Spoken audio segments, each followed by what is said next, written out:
저출생과 고령화, 그리고 인구 절벽 위기. 2024년 한국이 마주한 슬픈 현실입니다. 정부는 인구 비상사태를 선언하고 모든 국가적 수단을 동원하기로 했는데요. 세계 인구의 날을 맞아서 정부의 대응을 가톨릭의 시선으로 들여다보겠습니다. 오늘은 그 첫 번째 시간으로 저출생 문제를 짚어봅니다. 전 세계에서 가장 아이를 낳지 않는 나라, 바로 대한민국입니다.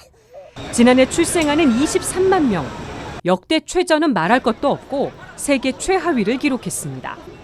이에 정부는 인구 비상사태를 선언하고 인구 문제를 전담할 부총리급 부처 신설을 발표했습니다. 저출생뿐만 아니라 고령사회 대응, 인력, 이민 등 인구 정책 전반을 포괄할 수 있도록 부명칭은 인구전략기획부로 명명하였습니다. 목표는 지난해 0.72명에 그쳤던 합계 출산율을 2030년까지 1명으로 끌어올리겠다는 것. 정부는 신설부처에 저출생 예산 사전 심의권을 부여해 힘을 실어주겠다는 계획입니다. 하지만 가톨릭교회는 숫자에만 혈안이 된 대책엔 한계가 있다는 입장입니다. 아이를 낳는다는 것이 과연 어떤 의미인지를 그냥 이 숫자로만 보는 것이 아니라 의미를 사람들한테 좀 알려줘야 되는데 그 의미 전달이 과연 지금 되고 있는가라는 것은 의문이 듭니다. 정부는 최근 일과 가정의 양립, 양육, 주거 등 3대 분야를 핵심으로 하는 저출생 대책도 내놨습니다. 육아휴직급여를 월 최대 250만 원까지 올리고 아빠 출산휴가를 20일로 늘리며 출산 가구에 대한 주택 공급을 대폭 늘리겠다고 밝혔습니다. 과거의 백화점식 대책보다는 진일보했지만 아이가 있거나 직장이 있는 사람만 혜택을 받을 수 있다는 지적이 나왔습니다. 그런데 가톨릭교회가 우려하는 부분은 따로 있습니다. 난임 시술 지원도 현재 산모당 25회에서 출산당 25회로 확대하여 사실상 횟수 제한 없이 지원하겠습니다.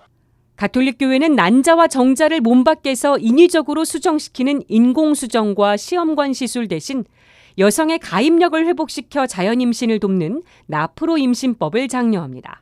아이를 낳는다는 것에 제가 비판하는 것이 아니라 우리가 진짜로 아이가 하는 선물이라는 표현을 쓴다고 그런다면 내 계획 안에 생각하는 것이 아니라 그분이 주신다. 저출생 그림자는 가톨릭교회에도 짙게 드리워져 있습니다. 성당에 어르신은 많지만 아이는 적은 현실. 그래서 미사 때 우는 아기를 바라보는 시선부터 바꿔야 한다는 목소리가 나옵니다. 미사 시간에 아이가 울더라도 기쁘게 생각하자. 아이들이 있어서 정말 기쁘다는 마음이 좀 필요한 것이 있고 아울러 가족이 다 함께 나란히 앉아서 드리는 미사가 필요하다는 의견도 있습니다.